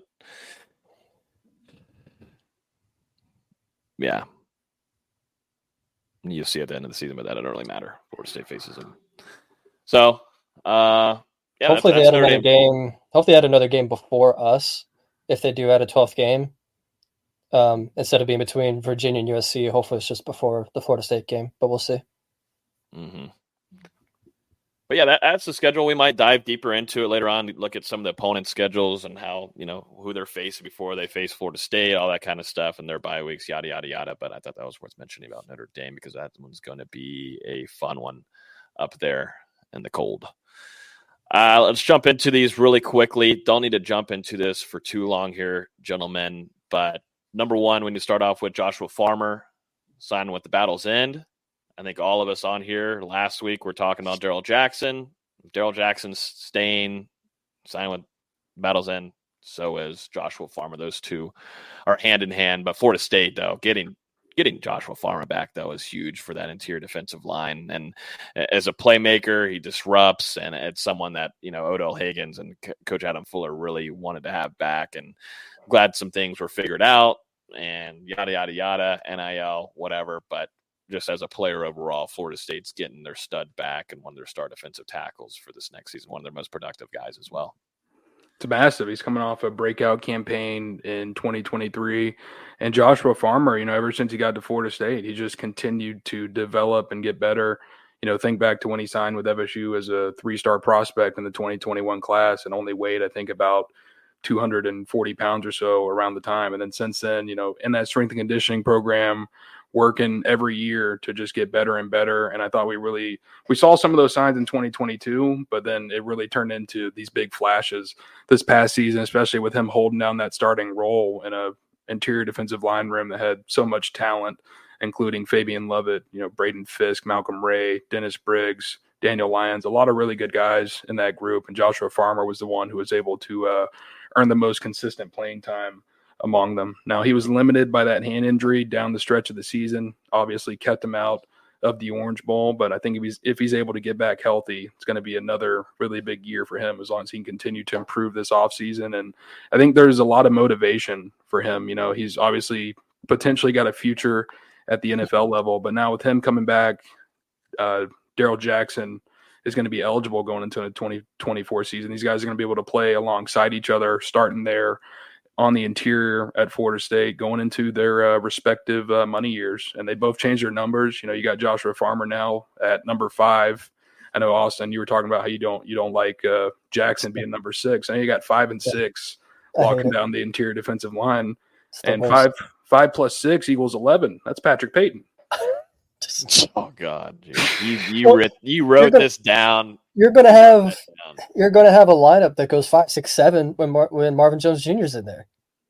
Oh wow! There you go. Look at that. And who's wearing 4? Who's wearing 4 on defense this year? Do we know yet? Lester. That's or right. As Dustin's. Is this Dustin's article? Who goofed? Yeah, Dustin. Or Charles Kester the third. Oh, nice. Charles nice. Kester the third. No, let's run through some of these newcomer numbers, though, these jersey numbers. Earl Little Jr., Jarrian, big fan of him. Alabama transfer. He's going to be wearing number 0, which is formerly of Fabo. What do you think about DB wearing 0? I'm trying to picture. This one's interesting. I feel, to me, if you're wearing 0, you got to be a tiny dude. Like, it fits Ja'Kai perfectly. Yeah. Just like a little gadget guy. Earl Little's not little. I know that's what his name is. But it's just. Oh my God. All right. Anyways, we're not going to definitely dive into all these. We'll be here for 30 minutes because there's a ton of names here. But Cam Davis wearing number 3. Thought he'd go with 4, but you know who's going to be wearing number 4? Is Florida State starting quarterback in 2024 is DJ. He's going to be wearing number 4 for Florida State. I know you said we're not going to touch on all of them, but I've thought Cam Davis has been Cam Akers all along, so to see him in number 3 is just perfect for me. Yeah, it just brings back memories of some good times. But, Jalen Brown, LSU transfer wide receiver, is going to be wearing number 6. Marvin Jones Jr., like you said, Veazey, number 7. Georgia transfer defensive end. Alabama wide receiver. It's crazy. LSU, Georgia, it's like starting to all hit me in the head. But Malik Benson is going to be wearing number 10 for Florida State, the wide receiver position. Defensive end transfer, Zion Lelahea is going to be wearing number 13 for Florida State.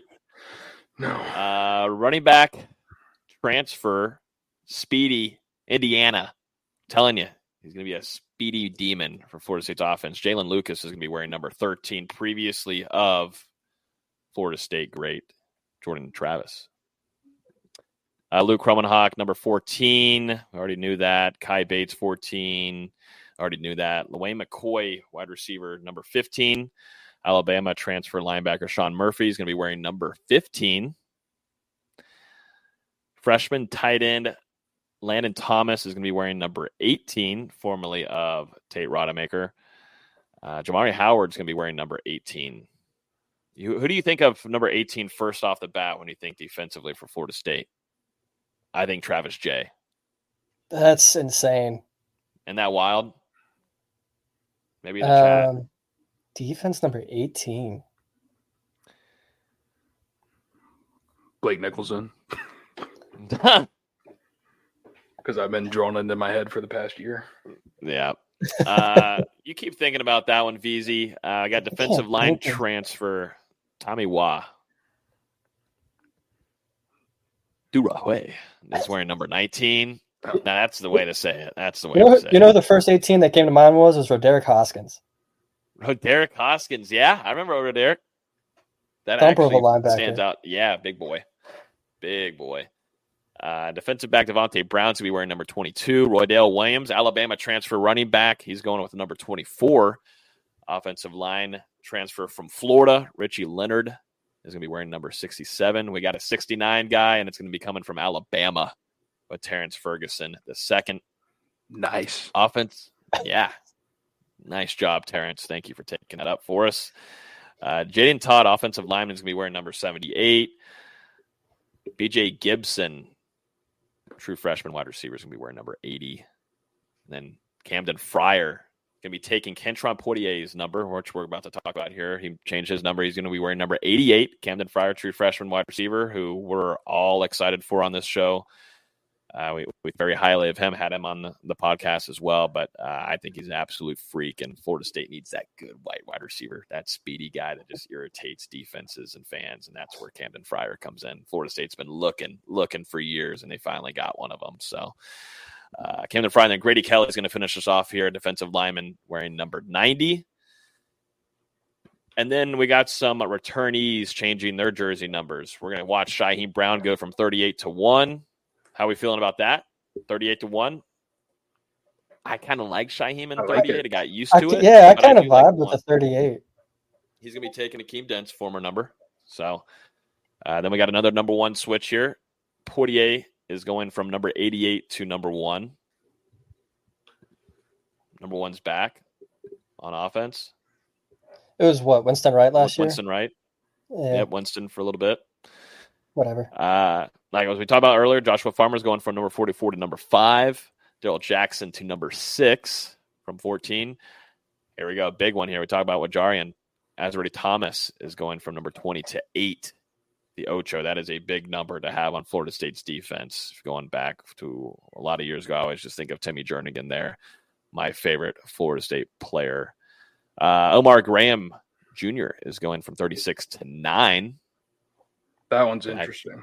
That one is interesting to me at linebacker. I don't love it. To be honest, I don't love it. Shout out to D-Mac.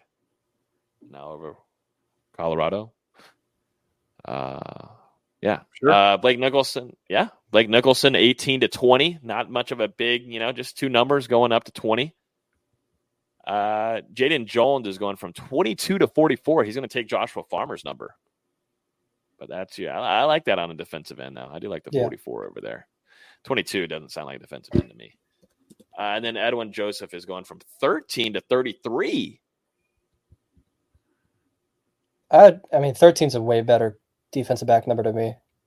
Yeah. Yeah. Didn't someone take 13 on defense? One of the incomers, or am I wrong?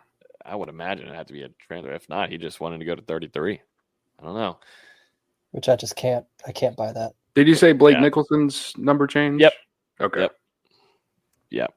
Cool. And then real quick here, let's mention some guys that have signed with the Battle's End. Ja'Kai Douglas, Ashlyn Barker, safety, Cam Davis, true freshman running back coming in, Jalen Lucas, the Indiana transfer, and Kai Bates, the true freshman defensive back. And easy.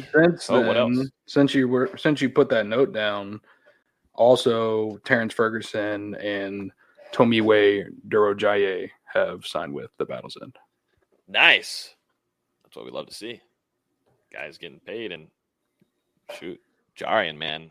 God, I wish I could have played college football or had any chance of a sport and college. That would have been great, because Jarrian just gave us a little scoopage on what he spent before he left Tallahassee on some FSU gear, and they're getting taken care of. They're getting taken care of. So shout out to the Battles and all that going on there and taking care of the players. But some big signings there to have. Veazey, real quick, finish us off because, man, Florida State got a big win last night on the road against Syracuse in dominating fashion. Leonard Hamilton, like you said here, welcome to the Amsterdam. Basketball's back for this week. It's back. Before we get to that, a little bit of trivia for you. With DJ wearing 4, who was the last quarterback to wear 4 for Florida State? Xavier. No. And I will say quarterback. What, was there a position change? Let's see if the chat knows it too. The last quarterback to wear number 4 for Florida State. And it was actual quarterback. Don't tell me it was Anquan Bolden. It was Anquan Bolden. 2001, he was listed at quarterback and wore number 4. Jeez. Wow. Throwback. Yeah, I would have never known that. Basketball. First, Miami game. We didn't get a chance to talk about the Miami game. And Matthew Cleveland throwing up the stinker of all stinkers. 2 points, 2 rebounds, 2 assists, 2 turnovers, 1 of 8 from the floor.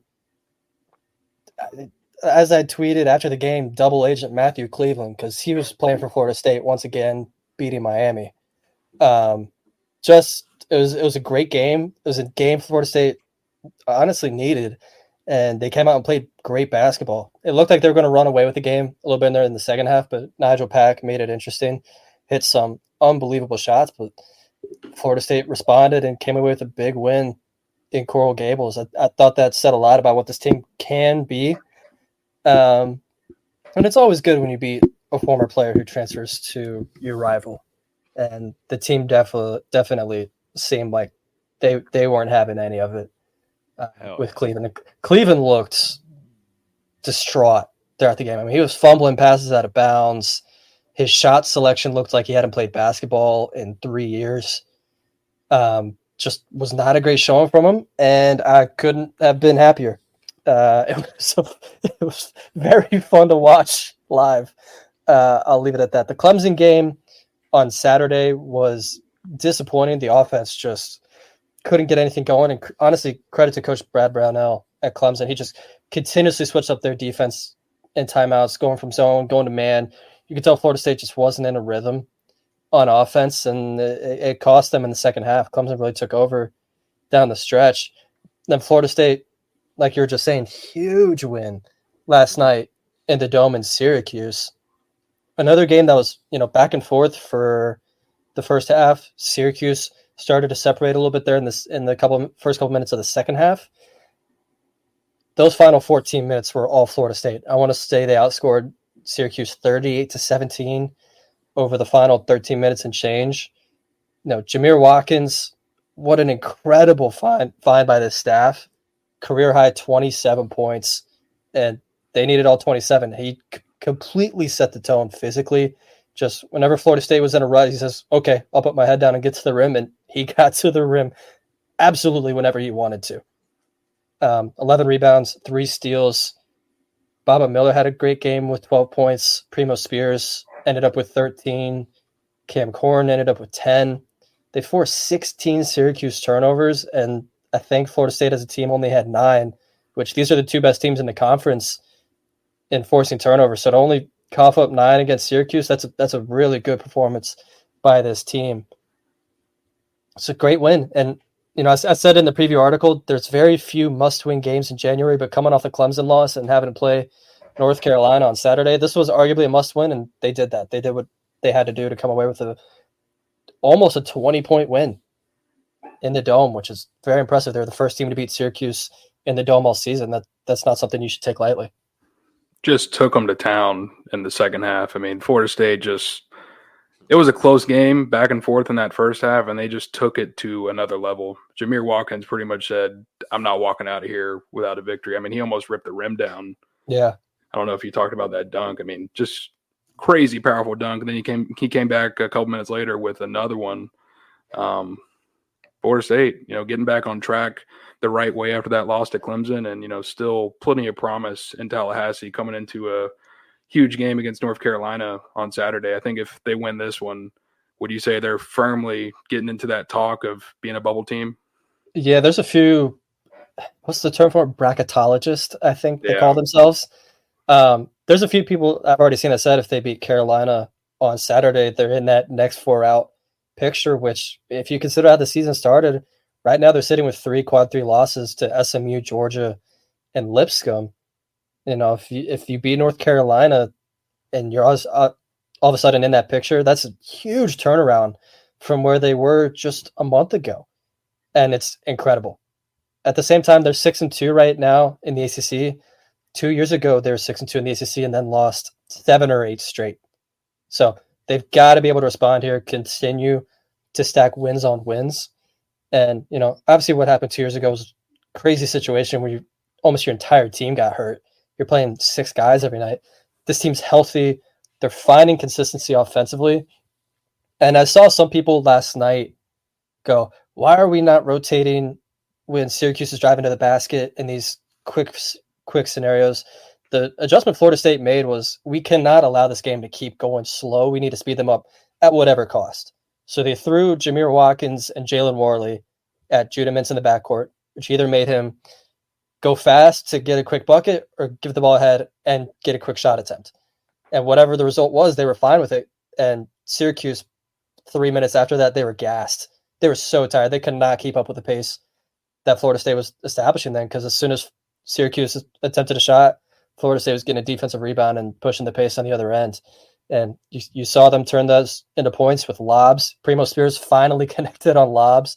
Jalen Warley had a nice couple. Jameer had a nice pass for a lob.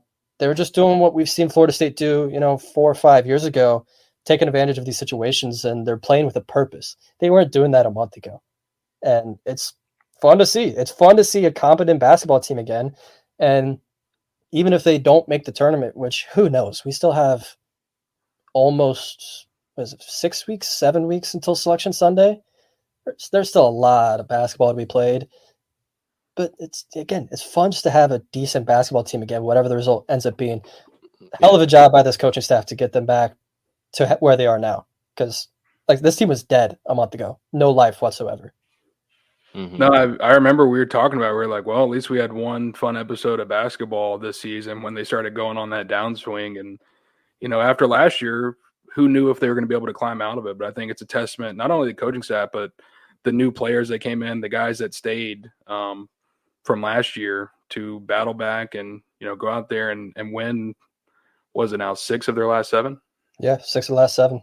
So they're on a really hot streak now going into an important stretch of conference play. And, you go and beat a top 10 UNC team. I think you're feeling really good about yourself as you get towards February. Not only top 10, they're 3rd in the country right now. They're playing as good as basketball as anybody. They have a 2-game lead over anyone in the ACC, which, by the way, Florida State is 2nd in the ACC, which is just, if you had told me that a month ago, I would have thought the world ended. It's going to be a fun matchup on Saturday. Florida State played them really well in Chapel Hill. They just couldn't quite close it down the stretch because UNC does what UNC does, and they go on these crazy long runs fueled by RJ Davis, who, by the way, is coming off a career-high 36 points. I don't know if you want me to say that or not. I'm fully expecting him to have 40 points on Saturday because RJ Davis is just a killer. He's so good. But it should be a good game. And if Florida State's offense shows up, it should be a really, really competitive game. I'm looking forward to watching that. That'll be really fun. And Delu, you're going to show up. You're going to be there, right? I'm going. Wow. Going to have some beers and some dogs. And that means I will actually not be able to cover the game. Me neither. Whoa. I will be catching up with Coach Gates and Seawax. I'm going to go watch Mizzou at South Carolina. They play at 1 and Florida State plays at 2. So I'll be watching the game on my phone at the South Carolina game, but won't be able to cover it, sadly. Wow. So you chose that over FSU. So here's the thing. North Carolina. Here's the thing, right? Wow. When the schedule was first announced, the South Carolina game was at 2 and the Florida State game was at 4. Perfect. I won't have to worry about it. Now the South Carolina game's at 1 and the Florida State game's at 2. So I'm not very happy about that. But I told him I was going. It's all right. I live tweeting, I don't know. It's been a while since I've done basketball live tweeting. So yeah, I'll do my best. like I said, I'll be watching the game from my phone, so I may just have to update it during media timeouts. And then I'll write a recap article on my phone before I drive back to Charlotte. But yeah, it's gonna be a little bit different for me. Well, I'll be sipping a beer while you're doing that. Yeah, Dustin's gonna be there, just hanging out, chilling. I'm hoping to bring the good energy. But last week my parents went to their first game of the season where FSU played Clemson, and it was their worst offensive performance in over a month. So they did not win. So I'm hoping, hey, maybe you put me in there instead. Ran the magic. If we lose, we're blaming it on Dustin. That's what I'm hearing. Oh, 1,000%. That's fine. I think FSU is going to win this one by 7 points. Wow. I would be thrilled. I would be thrilled if Florida State comes away with a win Saturday. I was saying on Twitter yesterday, it's the first time I've smiled watching Florida State basketball in 2 years. Smiled. That's so sad. I was joking about it on Discord. At some point last year, you put "Sad Austin Veazey, lead basketball writer" is my name in here. Yeah. That was my header on Twitter for a year and a half, and I finally changed it last week. Look at that. Times are changing. But hey, but I appreciate everybody in here. Almost up to 100 likes on here. We haven't had that happen in a very long time. So appreciate everybody on YouTube hanging out with us, all of our audio listeners, definitely specifically our YouTube people. Y'all are absolutely going wild on there. Like 7,000, 8,000 views. Definitely got to give props to probably our guests coming on here. But even before that, y'all are really loading up our YouTube channel with some views and tuning in and comments and everything. So it means the world to us, Ed, to think that a lot of y'all and thousands maybe are listening to us talk and just chatter about something that we love talking about, and football, basketball, recruiting, transfer, all this kind of stuff is astonishing to me sometimes. So I appreciate a lot of the love that we've had the last couple of episodes. Shout out to also our audio listeners, if you're over there too, on Facebook, Twitter. Appreciate everything. Have a great rest of y'all's week. As always, you can listen to this podcast on iTunes, Google Play, Spotify. If you're on that YouTube, help us get to 100 likes. Would definitely deeply appreciate it. But and yes, we will be blaming Dustin if they lose because he's there in attendance. All of us are not there, me and Veazey specifically. So if Dustin goes and they lose in North Carolina, no matter how good North Carolina is, it's all blame is on Dustin, and we'll start off the show talking about that. So anyways, y'all have a great weekend. Appreciate y'all, and we'll see you guys next Wednesday at 7 p.m. with another guest. We have another guest locked in. We might have two. Who is it? It's starting to load up. The list is starting to load up. Who is it? In the trenches. We're heading into the trenches this time. We were in the trenches with Braden. We went a little bit in the backfield a little bit there with Jarrian. Tonight, we're going back in the trenches. But this time, is it offensively or defensively? It's going to be offensively. So there's your good tip. We'll see you guys next Wednesday at 7 p.m. Peace.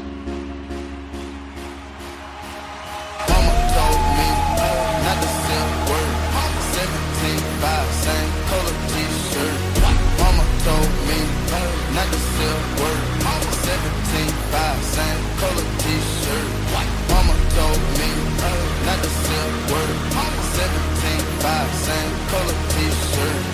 Mama told me not to sell